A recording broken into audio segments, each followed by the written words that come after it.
Assalamualaikum warahmatullahi wabarakatuh. Perkenalkan nama saya Kenanda Yantoro dari program studi teknologi rekayasa otomasi dengan 3 digit NIM terakhir 012 dari kelompok 1. Pada kesempatan kali ini saya akan menjelaskan mengenai apa itu motor serta berbagai jenis motor DC. Yang pertama, konsep dasar motor, pengendalian arah, kecepatan, kegagalan dan perawatan motor, lalu pada berbasis motor dan komutasi. Lalu untuk kontrol listrik lanjutan, datasheet, feedback, dan regenerative braking. Yang pertama ada konsep dasar motor. Motor listrik bekerja berdasarkan prinsip elektromagnetik. Ketika arus listrik mengalir melalui sebuah penghantar, akan timbul medan magnet di sekitarnya. Interaksi antara arus listrik dan medan magnet ini menghasilkan gaya yang dapat dimanfaatkan untuk memutar rotor motor. Hubungan antara arus, medan magnet, dan rotasi inilah yang menjadi dasar kerja motor listrik. Dengan kata lain, energi listrik berubah menjadi energi mekanik berupa gerakan putaran. Lalu, untuk jenis motor yang pertama yaitu motor Brasett. Motor DC merupakan salah satu jenis motor listrik yang paling banyak digunakan dalam berbagai aplikasi saat ini karena torsi awalnya yang tinggi dan kemampuan untuk beroperasi pada kecepatan tinggi. Motor-motor ini tersedia dalam berbagai jenis, tetapi motor DC Brasset menjadi solusi yang layak, terutama untuk aplikasi kelas bawah dan hemat biaya. Namun, motor DC Brasset memiliki konstruksi dan mode operasi yang unik. Ketika tegangan DC diberikan pada Brasset, arus listrik mengalir ke belitan motor rotor. Arus listrik ini memberi energi pada kumparan rotor, menciptakan kutub magnet, dan menyebabkan belitan rotor berperilaku seperti magnet. Akibatnya, kutub magnet mulai menolak dan menarik kutub magnet permanen yang membentuk stator menyebabkan poros berputar. Saat rotor berputar, ia mencapai posisi di mana komutator dan branch tidak lagi bersentuh, sehingga menghentikan aliran arus listrik di kumparan. Namun, momentum awal menyebabkan rotor terus berputar, yang membuat sikat dan komutator kembali bersentuhan. Hal ini memulihkan aliran arus ke sistem dan memastikan poros motor terus berputar. Nah, selanjutnya ada struktur motor dari motor Brasett. Yang pertama ada permanen magnets yang berisi stator, rotor, dan Brasett itu sendiri. Stator, bagian tidak bergerak yang menghasilkan medan magnet. Lalu rotor, terdiri dari kumparan yang dililitkan di sekitar inti besi dan dikelilingi oleh magnet. Bagian yang berputar akan dialiri arus. Lalu untuk komutator, saklar listrik mekanik yang terpasang pada poros rotor. Fungsinya sendiri untuk membalikan arah arus pada kumparan rotor setiap kali rotor berputar, memastikan putaran terus-menerus. Lalu brushes, pengantar arus listrik yang tetap dan menjaga kontak fisik dengan komutator yang berputar. Lalu, untuk cara kerja motor brushes, yaitu motor DC brushes bekerja berdasarkan prinsip hukum Lorentz dan elektromagnetisme, di mana arus listrik mengalir ke kumparan rotor yang terperangkap dalam medan magnet stator. Menciptakan daya medan magnet stator menciptakan gaya putar atau torsi yang membuatnya berputar. Komutator disikat bertindak sebagai saklar mekanis untuk membalikan arah arus secara berkala pada kumparan, memastikan gaya tolak menolak friksi terus mendorong putaran rotor dalam satu arah. Nah, berikut adalah rumus dari hukum Lorentz.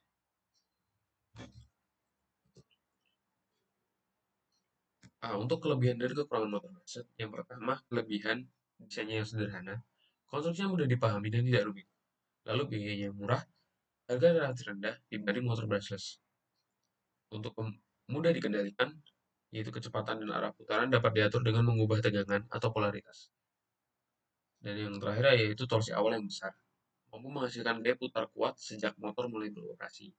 Lalu untuk kekurangannya sendiri yaitu keausan dan umur terbatas. Sikat brush tepat aus karena terjadi gesekan mekanis saat beroperasi. Lalu efisiensinya rendah karena adanya gesekan antara sikat dan komutator menyebabkan hilang energi. Lalu kebisingan dan getaran.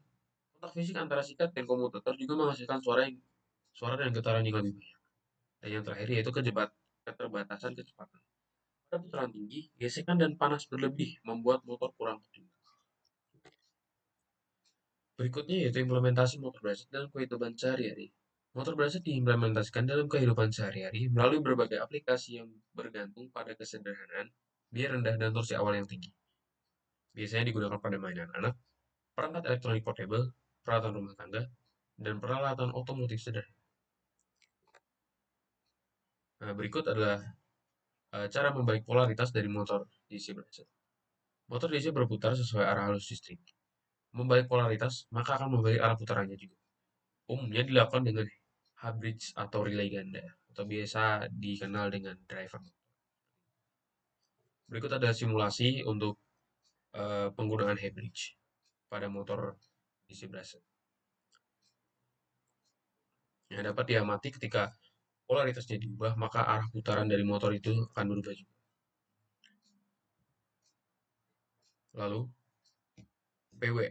PWM untuk kecepatan. Kecepatan pada motor dapat diatur melalui besaran PWM yang diberikan. Untuk prinsip kerja sendiri, PWM atau pulse width modulation mengatur rata-rata tegangan yang masuk ke motor. Lalu semakin besar duty cycle sama dengan semakin besar tegangan rata-rata yang dihasilkan dan sama dengan kecepatan yang meningkat. Lalu pada motor DC, kecepatan sama dengan proporsional terhadap duty cycle atau beban ringan. Seperti itu. Berikut ada simulasi untuk pengaturan PWM. Di sini simulasikan menggunakan LED. Tapi untuk penerapan pada motor sama saja.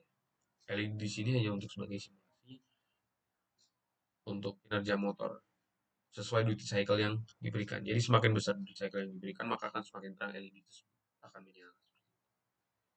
Uh, lanjut. Nah, faktor penyebab motor gagal yang pertama ada panas berlebih, beban melebihi kapasitas, ventilasi buruk atau tersumbat, lalu keausan mekanis, bearing pada motor aus yang menyebabkan gesekannya meningkat, lalu sikat karbonnya habis pada motor brush. Selanjutnya ada short circuit, gulungan terbakar akibat arus berlebih, lalu kabel terkelupas atau isolasi rusak. Dan selanjutnya ada berlebihan menyebabkan poros bengkok atau dudukan longgar dan ketidakseimbangan beban. Untuk pemeliharaan dan proteksi standar, yang pertama bersihkan debu dan kotoran secara berkala, periksa dan ganti sikat karbon jika aus, lalu lumasi bearing sesuai jadwal perawatan, gunakan fuse atau current limiter untuk mencegah kerusakan akibat arus berlebih. Hindari beban berlebih dan pastikan pendinginannya baik. Lalu yang terakhir, pastikan dudukan motor kokoh dan bebas dari getaran. Selanjutnya, perbedaan dari motor brushless dengan motor brushless. Untuk motor brushless sendiri, menggunakan sikat brush karbon untuk menyalurkan listrik komutator di rotor. Lalu komutasi mekanis, sikat bergesekan dengan komutator untuk mengubah arah medan. Dan untuk motor brushless, tidak ada sikat. Rotor adalah magnet permanen, kumparan atau stator dia. Dan komutasi elektronik dikelola oleh controller eksternal atau ESC yang mengatur listrik ke kumparan. Bagaimana motor brushless menghasilkan torsi? Prosesnya memiliki 3 langkah. Yang pertama aktivasi. Kontrol LSC menyalakan sepasang kumparan stator menciptakan medan magnet. Yang kedua, tarik dan putar. Medan magnet ini menarik magnet permanen pada rotor, menyebabkannya berputar untuk menyejajarkan diri. Lalu yang ketiga ada perpindahan. Tepat sebelum sejajar, ESC mematikan kumparan tadi dan menyalakan kumparan berikutnya secara beruntun. Lalu untuk komutasi elektronik, sensor versus sensorless atau tanpa sensor. Untuk kategorinya sendiri, cara deteksi pada sensor atau memakai sensor menggunakan sensor fisik Hall effect untuk membaca posisi magnet rotor secara akurat. Sedangkan pada sensorless mengukur sinyal listrik balik back EMF dari kumparan yang sedang tidak aktif. Untuk keunggulannya, yang pakai sensor sangat presisi dan kuat pada kecepatan rendah dan saat start, serta gerakannya lebih mulus. Serta sensorless, simple, murah, dan tangguh. Sangat andal pada kecepatan tinggi. Keterbatasannya sendiri yaitu pada sensor lebih kompleks dan mahal. Ada komponen tambahan yang bisa rusak. Lalu untuk sensorless, kurang baik pada kecepatan sangat rendah, serta bisa bergetar saat start. Untuk contoh pengaplikasiannya, pada sensor digunakan pada robotika, air explorer, gimbal, pada kamera. Lalu untuk sensorless, itu biasanya digunakan pada drone, kipas, pompa, RC balap, atau segala sesuatu yang tidak memerlukan kepresisian seperti itu. Hanya memerlukan speed yang tinggi serta torsi yang besar. Berikutnya untuk pengaruh teknik PWM terhadap performa dan efisiensi. Dampak utamanya yaitu yang pertama kontrol presisi, memberikan kendali kecepatan yang sangat halus dan linear tanpa membuang energi. Yang kedua efisiensi tinggi, Karena transistor di dalam ISC hanya dalam kondisi on atau off, mode paling efisiennya. Energi baterai lebih hemat dan panas yang dihasilkan lebih minim. Lalu transformasi Clark and Park. Transformasi Clark dan Park adalah alat matematika fundamental dalam kontrol motor listrik AC, seperti motor induksi atau motor sinkron. Tujuannya adalah untuk menyederhanakan analisis dan kontrol dengan mengubah sistem tiga fase A, B, C yang rumit menjadi sistem dua sumbu D, Q yang lebih mudah dikelola. Transformasi Clark mengubah besaran tiga fase arus atau tegangan dari sistem koordinat stasioner A, B, C menjadi sistem koordinat dua sumbu alfa dan beta yang juga stasioner. Ini sering disebut sebagai transformasi tiga fase ke dua fase. Lalu untuk transformasi Park, mengubah besaran dari sistem koordinat stasioner alfa dan beta menjadi sistem koordinat dua sumbu D dan Q yang berputar bersama dengan siklus rotor. Sumbu D atau direct sejajar dengan flux, sedangkan sumbu Q kuadratur tegak lurus terhadapnya. Transformasi ini mengubah besaran AC sinusoidal menjadi besaran DC, yang membuatnya sangat mudah untuk dikontrol. Nah, berikut adalah komponen domain waktu dari sistem tiga fase. Untuk bagian kiri, itu ada A, B, C, serta simulasi dari grafiknya. Seperti itu. Nah, berikut adalah alfa dan beta serta simulasi grafiknya. Nah, berikut adalah untuk transformasi part pada D dan Q. Selanjutnya, mengapa harus sinusoidal optimal? Yang pertama, minim distorsi harmonik. Arus sinusoidal menghasilkan torsi yang lebih halus tanpa ripple signifikan, sehingga efisiensi meningkat dan getaran berkurang. Yang kedua, keserasian dengan medan magnet. Motor induksi dengan PMSM dirancang bekerja optimal dengan medan sinusoidal. Arus sinusoidal memastikan pemanfaatan flux secara maksimal. Lalu yang ketiga, reduksi kehilangan energi. Bentuk arus sinusoidal mengurangi rugi-rugi harmoni dan rugi panas. Lalu yang terakhir ada kesederhanaan kontrol. Dengan transformasi Park, arus sinusoidal menjadi konstan di koordinat diki, sedangkan kontrol berbasis pi lebih mudah diimplementasikan. Space Vector Modulation atau SVM. Algoritma untuk kontrol modulasi lebar pulsa atau PWM yang digunakan untuk pembuatan bentuk gelombang arus bolak-balik AC paling sering untuk menggerakkan motor bertenaga AC 3 fase dengan kecepatan yang bervariasi dari DC menggunakan beberapa amplifier kelas D. Konsep utama SVM adalah mengubah representasi tegangan 3 fase menjadi satu vektor tunggal yang berputar pada sebuah bidang atau bidang alfa beta. Inverter 3 fase memiliki 8 kemungkinan kombinasi pensaklaran, 6 vektor aktif dan 2 vektor nol. Nah, berikut adalah simulasi dari space vector modulation. Sistem tiga fase biasa di sini ditunjukkan dalam bentuk vektor dalam bentuk sinusoidal. Vektor hitam adalah vektor yang dihasilkan. Jumlah vektor yang diperoleh dengan menambahkan tiga vektor. Seperti yang dapat dilihat, besarannya vektor ruang selalu konstan. Nah, berikut adalah komponen SVM untuk kontrol presisi. Pertama, distorsi harmonik rendah. Dengan mengoptimalkan pensaklaran, SVM menghasilkan bentuk gelombang tegangan yang sangat mendekati sinusoidal yang secara signifikan mengurangi distorsi harmonik atau total harmonic distortion (THD). Hal ini membuat motor bekerja lebih halus dan efisien. Yang kedua, efisiensi tinggi. Pengurangan harmonisa dan pemanfaatan tegangan yang lebih baik meningkatkan efisiensi sistem secara keseluruhan. Yang ketiga, respon dinamis cepat. SVM mampu merespon perubahan beban atau referensi kecepatan dengan cepat dan akurat, menjadikannya pilihan ideal untuk aplikasi yang membutuhkan kontrol presisi tinggi. Yang keempat, implementasi digital. SVM dapat diimplementasikan dengan mudah menggunakan microcontroller atau DSP, Digital Signal Processor, yang memungkinkan kontrol yang kompleks dan stabil. Berikut adalah langkah-langkah dalam implementasi dasar SVM. Pertama, inisialisasi dan penentuan parameter. Mendefinisikan semua parameter yang diperlukan untuk simulasi seperti tegangan gas DC, frekuensi pensaklaran, dan metode pensaklaran. Yang kedua, algoritma perhitungan dalam waktu SVM atau algoritma perhitungan waktu SVM. Ini algoritma yang menghitung durasi waktu pensaklaran T1, T2, T0 untuk setiap fase. Lalu melakukan perhitungan matematis untuk menentukan sektor waktu aktif dan waktu nol. loop simulasi, setelah algoritma ini inti selesai, Anda dapat membuat loop simulasi yang bekerja selama durasi waktu tertentu. Dan yang terakhir ada visualisasi hasil. Memplot data yang dihasilkan dari simulasi dengan memvisualisasikan sinyal duty cycle dari setiap fase terhadap waktu. Berikut adalah pengimplementasian dasar SVM dengan simulasi Python.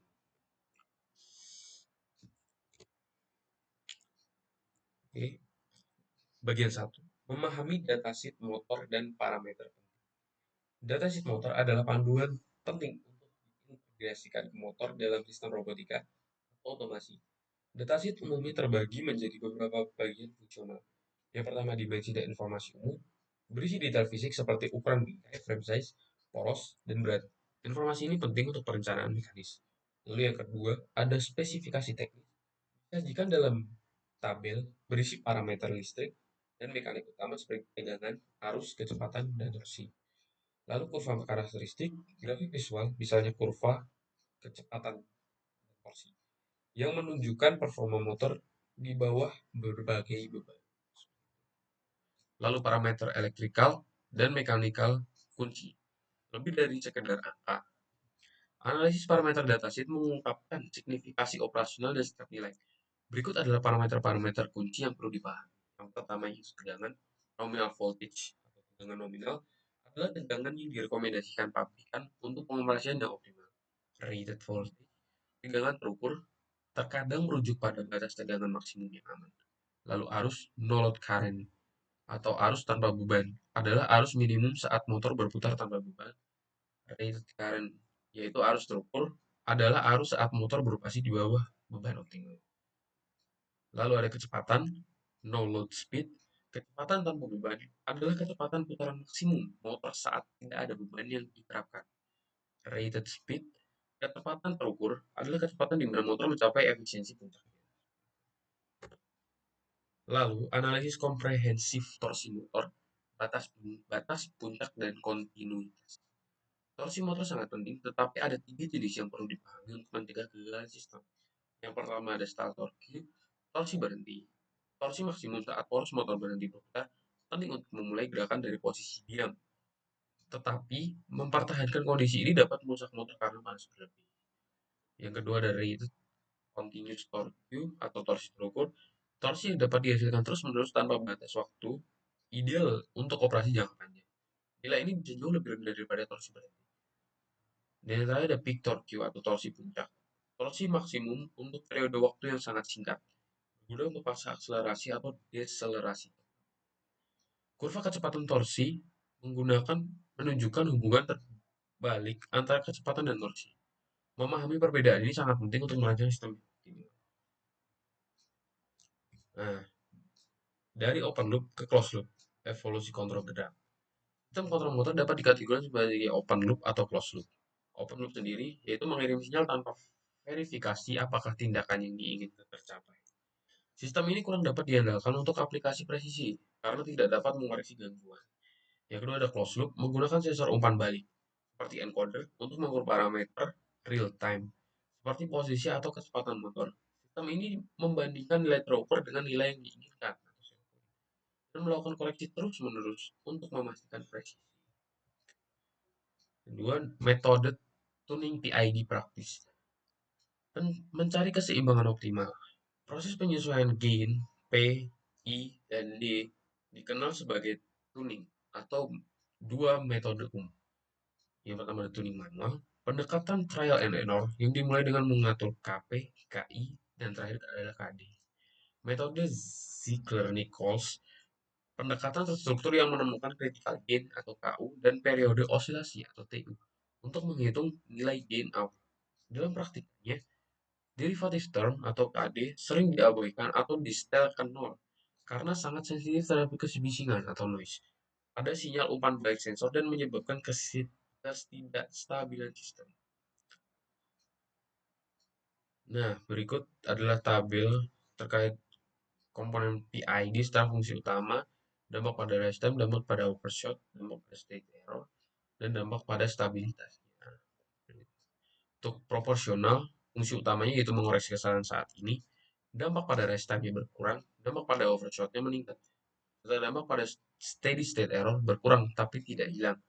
Dampak pada stabilitasnya menurun. Lalu untuk integral, fungsi utamanya yaitu menghilangkan kesalahan kumulatif. Dampak pada rest time-nya berkurang, dampak pada overshot meningkat, dampak pada state error hilang, dan dampak pada stabilitas menurun. Untuk komponen derivatif, random osilasi memprediksi perubahan, lalu dampak pada race time-nya sedikit berubah, dampak pada overshoot-nya berkurang, dampak pada steady state error-nya teoritisnya tidak berubah, lalu dampak pada stabilitasnya meningkat. Gitu. Nah, selanjutnya ada dasar-dasar pengereman regeneratif. Pengereman regeneratif adalah mekanisme pemulihan energi yang mengubah energi kinetik dari beban yang bergerak menjadi energi listrik. Berbeda dengan sistem rem konvensional yang membuang energi ini sebagai panas melalui gesekan, pengereman regeneratif memanfaatkan kembali. Proses ini terjadi ketika motor listrik beralih fungsi menjadi generator, menghasilkan hambatan elektromagnetik yang memperlambat kendaraan atau beban. Energi listrik yang dihasilkan kemudian disalurkan kembali ke sumber daya atau disimpan dalam baterai atau kapasitor untuk digunakan di kemudian hari. Manfaat dari sistem ini sangat signifikan, terutama dalam konteks efisiensi dan berkelanjutan. Pemanfaatan kembali energi yang terbuang dapat meningkatkan efisiensi energi secara keseluruhan dan memperpanjang jangkauan kendaraan listrik hingga 10-25%, terutama dalam kondisi berkendara yang sering berhenti dan berjalan. Selain itu, pengereman regeneratif secara signifikan mengurangi keausan pada rem mekanik, memperpanjang masa pakai bantakan dan cakram. Nah, berikut adalah metode pengereman, prinsip kerja, persyaratan gaya, kasus penggunaan kunci, keuntungan, kerugian, atau batasan dari masing-masing metode pengereman regeneratif dan reformatis. Seperti itu. Oke, selanjutnya integrasi dengan sistem kontrol motor. Pengereman regeneratif bukanlah proses pasif. Implementasinya membutuhkan motor drive dan unit kontrol yang canggih untuk mengelola transisi motor menjadi generator. Ini memerlukan siklus sirkuit khusus seperti bridge atau insulated gate, bipolar transistor atau IGBT, yang memungkinkan aliran daya dua arah antara motor dan sumber daya. Sistem kontrol modern dapat menyesuaikan intensitas pengereman regeneratif secara otomatis. Misalnya sistem pada kendaraan Hyundai menggunakan fitur smart braking yang menyesuaikan regenerasi berdasarkan kecepatan, kondisi jalan, dan tingkat pengisian baterai. Mekanisme ini memastikan bahwa energi yang dipulihkan dimanfaatkan secara optimal tanpa menyebabkan pengisian berlebih atau overcharging pada baterai. Dalam aplikasi industri, pengereman regeneratif paling efektif digunakan pada peralatan yang mengalami siklus akselerasi dan deselerasi yang sering, seperti lengan robot, lift, dan konveyor. Energi yang dipulihkan dapat dikembalikan ke bus DC umum untuk digunakan oleh bagian lain dari sistem, mengurangi konsumsi daya dan jaringan listrik, dan menghemat biaya operasional. Integrasi ini menunjukkan bahwa pengereman regeneratif adalah salah satu teknologi inti yang memungkinkan otomasi industri menjadi lebih efisien, ramah lingkungan, dan hemat biaya. Oke, untuk kesimpulannya, sinergi antara konsep sebuah siklus baru. Laporan ini menunjukkan bahwa pemahaman tentang generasi motor, kontrol PID, dan pengereman regeneratif merupakan sinergi yang tak terpisahkan dalam rekayasa mekatronika. Dataset menyediakan parameter fisik seperti resistansi, inersia, dan konstanta torsi yang esensial untuk membangun model matematis motor.